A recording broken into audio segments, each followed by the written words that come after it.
சிறகடிக்க ஆசை சீரியல்ல அடுத்து வர எபிசோட்ல என்ன மாதிரியான ட்விஸ்ட் எல்லாம் இருக்க போகுதுங்கிறத இந்த வீடியோவில் பார்க்கலாம்.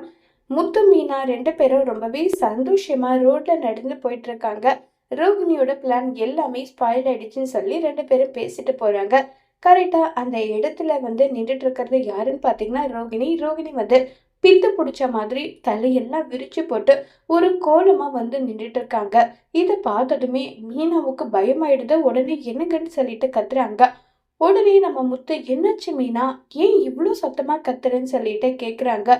ஏங்க அங்க பாருங்களேன், ரோகிணி எப்படி நின்றுட்டு இருக்கான்னு பாருங்கன்னு சொல்லிட்டு இருக்காங்க. ரோகிணியை பார்த்த முத்துவுக்கே பயமாயிடுது. என்ன பார்லரம்மா, இது என்ன வேஷம், இதுக்கு எதுக்காக நின்றுட்டு இருக்கீங்க, என்ன விஷயம் சொல்லுங்க பார்லரம்மா, என்ன இதுன்னு சொல்லிட்டு கேக்குறாங்க. எவ்வளோ தைரியம் இருந்தா என்னுடைய பிளான் ஒட்டு மொத்தமாவே ஸ்பாயில் பண்ணிட்டு ரொம்பவே சந்தோஷமா நீங்க நின்றுட்டு இருக்கீங்க. உங்க ரெண்டு பேரையும் நான் உயிரோட விட்டாதானே என்னையும் என் மனோஜும் சேர்ந்து வாழ விட மாட்டீங்க. உங்க ரெண்டு பேரோட கதையை ஒட்டு மொத்தமா நான் முடிக்கலான்னு முடிவு பண்ணியிருக்கேன்னு சொல்லிட்டு ரொம்பவே கோவப்பட்டு பேசுறாங்க. உடனே முத்து, இங்க பாரு பார்லரம்மா, எப்ப பாரு இதவே சொல்லி உனக்கு பைத்தியம் இது புடிச்சிட போகுது. அதுக்கப்புறம் கீழ்ப்பாக்கம் ஹாஸ்பிட்டல்ல தான் உன்னை சேர்த்தணும். நீ எப்படி இருக்கணும்ன்றது நீ தான் முடிவு பண்ணணும். அட்லீஸ்ட் உன் பையனுக்காகவாது ஒழுங்கா இருக்கிற வழியை பாருன்னு சொல்லிட்டு ரொம்பவே கோவப்பட்டு பேசுறாங்க. இதை கேட்ட உடனே பயங்கரமா கோவப்படுறாங்க ரோகிணி. நான் எப்படி இருக்கணும் எப்படி இருக்கக்கூடாதுன்றத நான் முடிவு பண்ணிக்கிறேன். தேவையில்லாம பேசி ஓவரா பண்ணிட்டு இருந்தா உன்னை என்ன பண்ணுவேன்னு எனக்கே தெரியாது. நீங்க நினைச்சிட்டு இருக்கிறது எதுவுமே நடக்காது. நான் உயிரோடு இருக்கிற வரைக்கும் எதுவும் நான் நடக்க விடவே மாட்டேன்னு சொல்லிட்டு பயங்கரமா ரோகிணி பேசிட்டு இருக்காங்க. கல்யாணின்னு சொல்லிட்டு ரோகிணியோட அம்மா அங்க வராங்க. ரோகிணியோட அம்மா வந்ததும் என்னாச்சு, ஏன் இப்படி நடிச்சிட்டு இருக்காளான்னு சொல்லிட்டு கேக்குறாங்க. இல்ல, நேத்துல இருந்தே அவ இப்படிதான் நடந்துட்டு இருக்கா. எங்களுக்கே ரொம்பவே பயமா இருக்கு. இவ இப்படி பேசுறதெல்லாம் பார்க்க மனசுக்கு ரொம்பவே கஷ்டமா இருக்குன்னு சொல்லிட்டு எல்லாம் இருக்காங்க. மனசுக்குள்ள அவ்வளவு வன்மம் வச்சுட்டு இருந்தா பின்ன வேற எப்படி இருப்பாங்க, எல்லாம் இப்படிதானே இருப்பாங்கன்னு சொல்லிட்டு கோபப்பட்டு பேசிட்டு இருக்காங்க. உடனே இங்க பாருங்க, மனோஜ் கூட சேர்ந்து வந்தா கண்டிப்பா ரோகிணி நல்லா இருப்பாளோன்னு எனக்கு தோணுது. எப்படியாவது மனோஜ் கூட சேர்த்து வைக்கிறதுக்கான வழியை பாருங்க, உங்க காலில் விழுந்து கெஞ்சி கேட்கிறேன்னு சொல்லிட்டு இப்ப ரோகிணியோட அம்மா ஃபீல் பண்ண. அப்ப அம்மாவும் பொண்ணும் சேர்ந்து போட்ட பிளான் தானா இது? எப்படி எல்லாமோ திமுறா பேசி பார்த்தோம், இவங்க வேலைக்கு வர்ற மாதிரி தெரியல. இப்படி பேசி பார்த்தாலாவது இவங்க என்ன வழிக்கு வராங்களோ பாக்கலான்னு சொல்லிட்டு முடிவு பண்ணி இப்படி ஒரு விஷயத்த பண்றீங்களான்னு சொல்லிட்டு கோபப்பட்டு பேசுறாங்க. முத்து இல்லப்பா முத்து, என்ன பத்தி உனக்கு தெரியல, நான் இப்படி எல்லாம் பண்றவளா? தயவு செஞ்சு என் பொண்ணோட வாழ்க்கை உங்க கையில இருக்கு. என் கிருஷ் இருக்கான், அவனை பாத்துக்கிறதுக்காகவாகுது இத பண்ணுங்க பிளீஸ்ன்னு சொல்லிட்டு ரொம்பவே ரிக்வஸ்ட் பண்ணி கேட்டுட்டு இருக்காங்க. இத கேட்டதும், இங்க பாருங்கம்மா, உங்க பொண்ணு பண்ண வேலை எல்லாத்தையும் நீங்களும் கண்ணுக்குள்ளிர பாத்துட்டு தானே இருந்தீங்க, இல்ல பார்க்காம இருந்தீங்களா? அப்படி இருக்கும்போது எந்த தைரியத்துல நீங்க இந்த விஷயத்த கேக்குறீங்க? சொல்லுங்கம்மா சொல்லுங்கன்னு சொல்லிட்டு கோபப்பட்டு கேக்குறாங்க. ஒத்துக்கிறேன், என் பொண்ணு பண்ணது ரொம்ப பெரிய தப்பு தான், நான் இல்லைன்னு தான் சொல்லல. அதுக்காக அவளுக்கு இவ்வளவு பெரிய தண்டனை வேண்டாம். எப்படியாவது ஏதாவது ஒண்ணு பண்ணி நீங்க ஒரு வழி பண்ணி எப்படியாவது மாப்பிள்ளை கூட சேர்த்து வைங்கன்னு சொல்லிட்டு ரோகிணியோட அம்மா காலில் விழுந்து நெஞ்சாவது குறைய கெஞ்சுறாங்க. வயசுல நீங்க பெரியவங்க, அந்த மதிப்பு மரியாதை எங்களுக்கு இருக்கு. திரும்ப திரும்பவும் எங்களை உங்களுக்கு ஏத்த மாதிரி ஆளாக்கிடாதீங்க. இந்த பார்லர் அம்மாவுக்கு உதவி நாங்க செய்யறன்ற விஷயம் மட்டும் என் அம்மாவுக்கு தெரிஞ்சது, அடுத்த நிமிஷம் என் அம்மா என்ன பண்ணுன்னு எனக்கே தெரியாது. இனிமே இத பத்தி பேசாம இருக்கிறது தான் இங்க எல்லாருக்குமே நல்லது. நாங்க கிளம்புறோம்னு சொல்லிட்டு அங்க இருந்து கிளம்பி போயிடுறாங்க. அம்மா எனக்கு என் மனோஜ் வேணும், அம்மா எனக்கு என் மனோஜ் வேணும்னு சொல்லிட்டு பித்து பிடிச்ச மாதிரியே ரோகிணி இருக்காங்க. இப்ப நம்ம ரோகிணிய எப்படி வழிக்கு கொண்டு வர்றதுன்னு தெரியாம ஒரு பக்கம் ரொம்பவே வருத்தத்துல இப்ப சிந்தாமணிக்கு கால் பண்றாங்க. சிந்தாமணி என்னாச்சுமா சொல்லுங்கன்னு சொல்லிட்டு கேக்குறாங்க.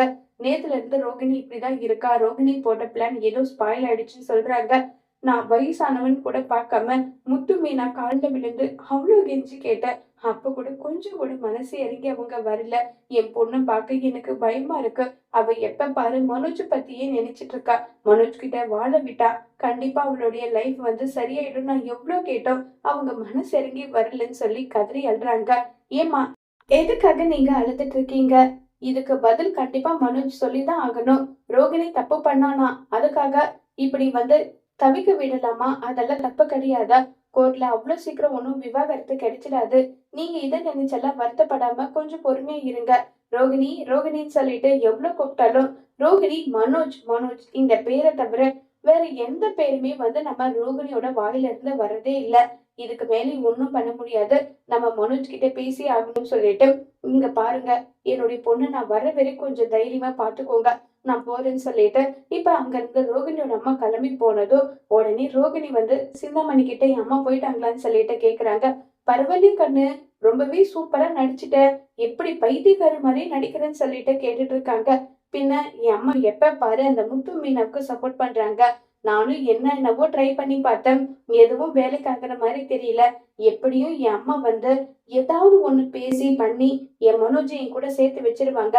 முத்து மீனாவுக்கும் கொஞ்சம் நான் இப்படி இருக்கிறேன்ற விஷயம் தெரிஞ்சாவே பாவ ரோகிணின்றதுனால என்ன மனோஜ் கூட சேர்த்து வைப்பாங்கன்னு சொல்லிட்டு ரோகிணியும் சிந்தாமணியும் சேர்ந்து போட்ட பிளான் தான் இது.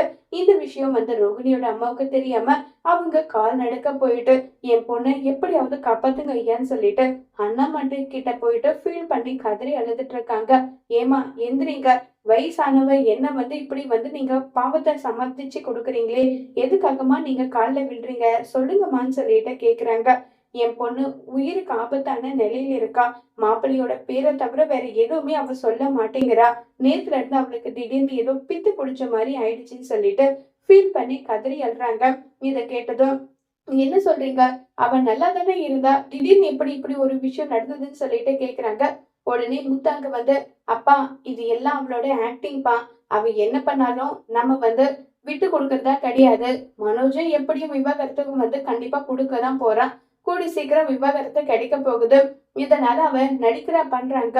ஏப்பா என் பொண்ணு மேலதான் உங்களுக்கு நம்பிக்கை இல்ல, நான் சொல்றதுல கூட உங்களுக்கு நம்பிக்கை இல்லையா? அவளுக்கு நிஜமாவே உடம்பு முடியாம தான் இருக்கு. அவளுடைய வாயில இருந்து ஒரே ஒரு பேர் வருதுன்னா அது மனோஜ்ங்கிற பேரை தவிர வேற எதுவுமே அவ வாயில இருந்து வரமாட்டேங்குது. தயவு செஞ்சு நான் சொல்றத கேளுங்க. இந்த ஒரே ஒரு முறை என் பொண்ணோட உயிரை காப்பாத்திடுங்க.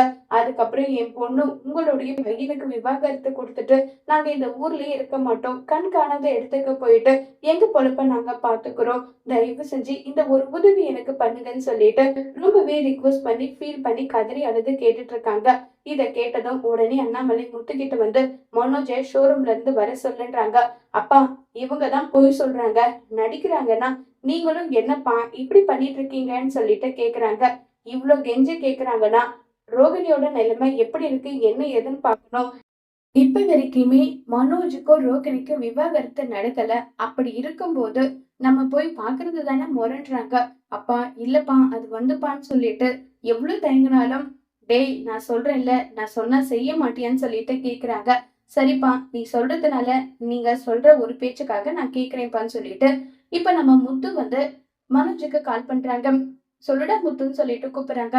இல்ல அப்பா முக்கியமான வேலையா உன்னை சீக்கிரமா வர சொல்லியிருக்காங்க, வா போகலான்னு சொல்லிட்டு கூப்பிடுறாங்க. எங்கடா? ஏய் வானா வாயேன், எங்க ஏதுன்னு கேட்டாதான் வருவியா? வர முடியுமா முடியாதா? சரி சரி கோபப்படாத, வரேன்னு சொல்லிட்டு மனோஜ் அப்பா சொல்லுங்கன்றாங்க. ரோகிணி வீட்டு வரைக்கும் போயிட்டு வரலாம் வாடான்னு சொல்லி கூப்பிடுறாங்க. அப்பா என்னப்பா சொல்றீங்க? அவன் வீட்டுக்கா? அவன் வீட்டுக்கெல்லாம் என்னால வர முடியாது. எதுக்காக வரணும், ஏன் வரணும்? என்னாலலாம் வர முடியாதுப்பான்னு சொல்லிட்டு மனோஜ் சொல்றாங்க.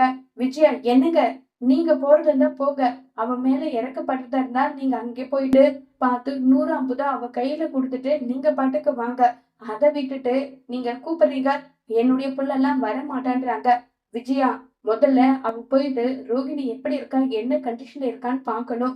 அதுக்கப்புறம் எதுவா இருந்தாலும் பேசிக்கலாம். நம்மளும் 3 புள்ளிய பெத்து வச்சிருக்கோம். அவங்க தவிக்கிறாங்களே அந்த தவிப்புக்காக போகலாம் வான்னு சொல்லிட்டு இருக்காங்க.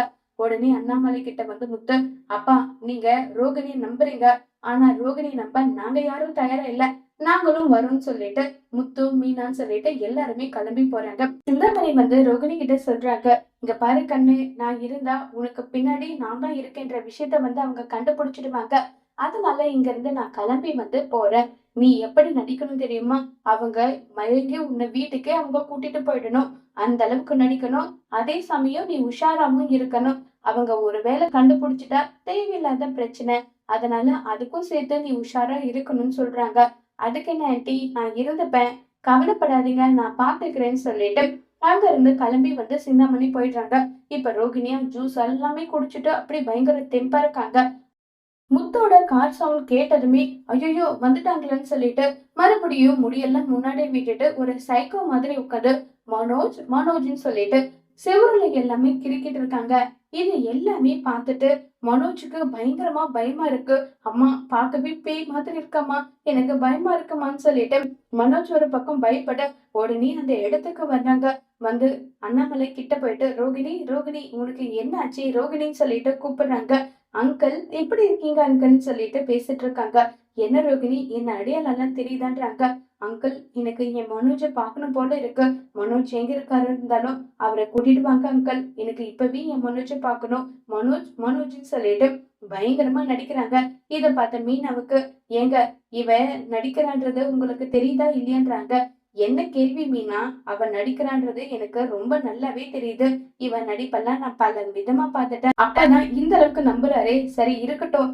ஏங்க நம்ம அவ நடிக்கிற விஷயத்த நம்ம வந்து ஒரு கேட்சப் பண்ணிக்கலாம். நம்ம அவ என்ன பண்றான்றத பாக்கலாம்னு சொல்லிட்டு இப்ப முத்து மீனாவும் எப்படி எல்லாம் ரோகிணி நடிக்கிறாங்களோ அது எல்லா விஷயத்தையுமே வந்து வீடியோல கேட்சப் பண்ணிட்டு இருக்காங்க.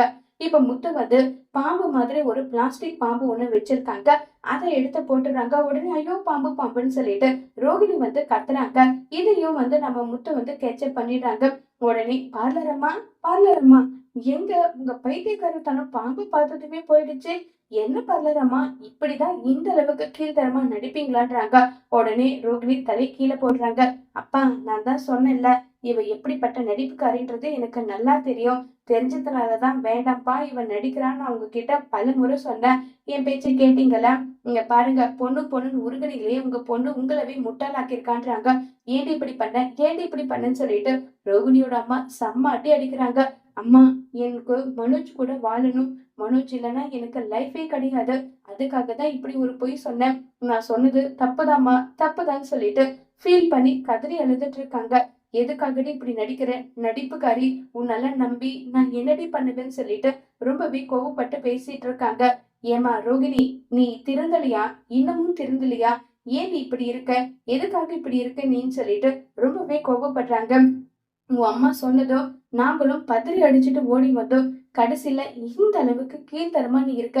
உன்னால என்ன பண்றதுன்னு எனக்கு தெரியலன்னு சொல்லிட்டு கோபப்பட்டு பேசிட்டு அங்கிருந்து அண்ணாமலை கிளம்பி போறாங்க. இங்க பாருமா போகும்போது ஒரே ஒரு வார்த்தை சொல்றேன்.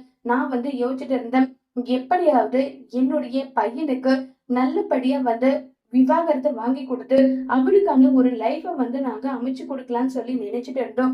கண்டிப்பா உங்ககிட்ட இருந்து விவாகரத்தை வாங்கி என் பையனுக்கு நல்ல லைஃப் அமைச்சு கொடுப்போம். எங்க குடும்பத்துக்கு ஏத்தவ நீ கிடையாது.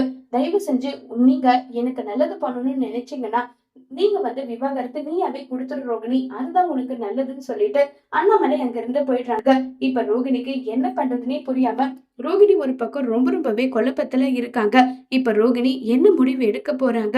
அண்ணாமலை சொன்னதுக்காக மனோஜ்க்கு ரோகிணி விவாகரத்து கொடுப்பாங்களா இல்லையாங்கிறத வரப்போற எபிசோட்ல வெயிட் பண்ணி பார்க்கலாம். தேங்க்யூ.